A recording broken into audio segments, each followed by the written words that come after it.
반갑습니다. 기쁨의 50일 기간 5월 24일 수요일 새벽 하나님께 올려드립니다.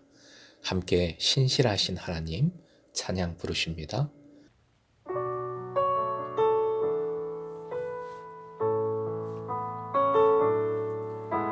주님 보좌 앞에 나아가 참된 안식과 기쁨 나 누리겠네. 경배하며 주의 얼굴 구할 때 신실하신 주님 찬양해. 신실하신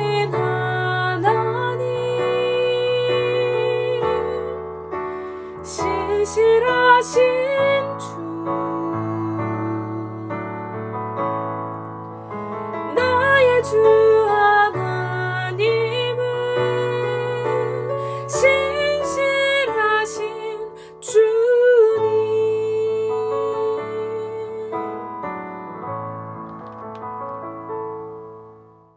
오늘 말씀은 로마서 9장 25절에서 29절, 로마서 9장 25절부터 29절까지입니다.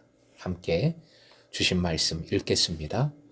호세아의 글에도 이르기를 내가 내 백성 아닌 자를 내 백성이라 사랑하지 아니한 자를 사랑한 자라 부르리라. 너희는 내 백성이 아니라 한 그곳에서 그들이 살아계신 하나님의 아들이라 일컬음을 받으리라 함과 같으니라. 또 이사야가 이스라엘에 관하여 외치되 이스라엘 자손들의 수가 비록 바다의 모래 같을지라도 남은 자만 구원을 받으리니 주께서 땅 위에서 그 말씀을 이루고 속히 시행하시리라 하셨느니라. 또한 이사야가 미리 말한 바 만일 만군의 주께서 우리에게 씨를 남겨두지 아니하셨더라면 우리가 소돔과 같이 되고 고모라와 같았으리로다 함과 같으니라. 오늘의 기도 제목, 하나님의 열심을 믿고 믿음의 삶을 이루게 하소서. 하나님의 열심을 믿고 믿음의 삶을 이루게 하소서. 첫 구절인 25절, 바울 사도는 이방이 부르심을 통하여 하나님의 백성으로 회복되는 것을 호세아서 2장 23절을 인용하며 논증합니다. 호세아는 고멜의 아내 고멜의 방탕 중에 잉태한 네 자녀의 이름 중 두 자녀의 이름을 로루하마와 로아미로 짓습니다. 이는 각각 이스라엘 백성을 긍휼히 여겨 사하지 않을 것, 그리고 내 백성이 아님이라는 뜻의 이름입니다. 이는 상징적 의미를 가진 이름이지요. 하나님을 떠난 이스라엘 백성들의 상황을 묘사한 것이었습니다. 그러나 하나님은 그들을 결국 버리지 아니하시고 다시 긍휼을 베푸시기를 원하셨습니다. 이러한 역사적 사실들을 바울 사도가 초대교회 이방인 성도들에게 적용시키는 것은 당시 교회에서 보편적으로 사용되었던 것으로 보입니다. 베드로 사도도 베드로전서 2장 10절에서 호세아의 이 구절을 이방 신자들에게 적용시켰지요. 하나님의 회복과 구원의 원리가 모든 사람들에게, 모든 인류에게 동일하게 되는 것임을 밝힌 것입니다. 하나님께서는 이방인들을 불러 그의 백성이 되기를 원하십니다. 26절 호세아서 1장 10절의 인용입니다. 이 구절은 북이스라엘의 10지파는 내 백성이 아니라고 거부를 당했지만 그들이 회복되는 날 그들은 다시 살아계신 하나님의 아들로 복귀된다는 것을 나타내는 말씀입니다. 바울 사도는 거부당한 이스라엘뿐 아니라 이방인들도 그렇게 다시 부르심을 입을 수 있음을 보여주고 있는 것이지요. 27절 유대인의 구원은 더 이상 민족 단위로 이루어지지 않습니다. 즉 단지 혈통적 유대인이라는 이유로는 구원을 받을 수가 없습니다. 이를 증명하기 위해 인용한 이사야서 10장 22절 23절은 당시 이스라엘 백성의 보전을 예언한 말씀입니다. 이는 역사적으로 아수르에 멸망한 이스라엘 중에 남은 자들만이 다시 돌아올 수 있다는 것을 나타내지만 그 궁극적 의미는 하나님의 자녀의 자리를 떠난 이스라엘 유대 민족 중에 하나님의 능력을 의지한 자들만이 구원을 얻게 될 것임을 나타내는 말씀인 것이지요. 28절 이사야서 10장 23절에 대한 인용은 하나님의 절대 주권적 의지가 반드시 실현될 것을 선포하는 말씀입니다. 이는 남은 자의 구원이라는 사상 속에서 공의로우신 하나님의 심판이 성취될 것도 포함되어 있음을 나타내지요. 다시 말해서 아수르를 들어 쓰셔서 이스라엘을 심판하시고 그 중에 남은 자를 회복하신 것과 같이 완악한 유대인들에 대한 구원과 심판도 절대적으로 이루어질 것입니다. 29절 소돔과 고모라는 구약 성경에서 죄악으로 인해 하나님의 심판을 받아 철저히 멸망당한 대표적인 성읍들, 대표적인 사람들을 나타냅니다. 본절에서 유대인의 멸망을 소돔과 고모라의 멸망에 비유한 것은 유대인들이 완악함으로 인하여 심판받게 될 것임을 경고하기 위해서입니다. 바울 사도는 여기서 하나님께서 완악한 유대 민족을 소돔과 고모라와 같이 완전히 멸망시키지 아니하시고 씨를 남겨두신 것은 주님의 긍휼과 은혜로 말미암은 것임을 강조하고 있습니다. 이것은 역사적 사건 속에서 아수르의 침략으로 인하여 완전히 망할 수밖에 없는 당시 상황을 묘사한 것이지만 보다 강조점을 두고 보아야 하는 것은 하나님께서 그러한 상황 속에서도 적은 자를 남겨두셨다 하는 것이지요. 만일 하나님께서 그들에게 씨, 곧 남은 자들을 남겨두시지 않았다면 그들은 선민임을 고사하고 제2의 소돔과 고모라가 되어 저주받은 민족의 대명사가 되었을 것입니다. 이것이 택한 백성이라고 자부하며 구원의 독점성을 주장하던 이스라엘의 적나라한 실상, 현실인 것입니다. 거룩한 하나님의 백성 이스라엘과 죄악의 심층부에 자리한 소돔과 고모라 사이의 차이는 사실상 백지 한 장 차이도 안 나는 것이지요. 그러기에 더욱 하나님의 긍휼과 인자하심이 얼마나 큰 것인가 하는 것을 명백히 보여줍니다.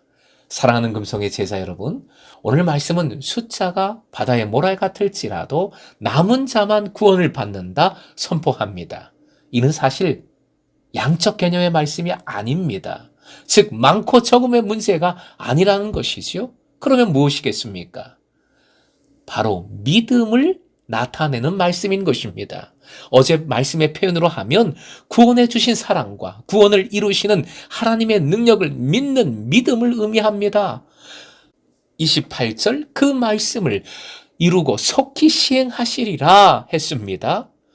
반드시 구원하시는 하나님이십니다. 다만 우리의 시간과 생각을 내려놓아야지요. 포기해야지요. 다시 한번 하나님의 열심이라는 찬양의 가사 읽어드립니다. 조금 느린 듯해도 기다려주겠니? 조금 더딘 듯해도 믿어줄 수 있니? 내가 가는 그 길 절대 헛되지 않으니 나와 함께 가자. 앞이 보이지 않아도 나아가 주겠니? 이해되지 않아도 살아내 주겠니? 너의 눈물의 기도 잊지 않고 있으니 나의 열심으로 이루리라. 나의 열심으로 반드시 이루리라. 오늘도 이루시는 하나님이심을 믿고 의지하십시다. 오늘도 믿음의 삶을 살아내십시다. 그리하여 이 시대의 진정한 남은 자로 사랑받는 주님의 제사 되시길 주님의 이름으로 축원드립니다.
주님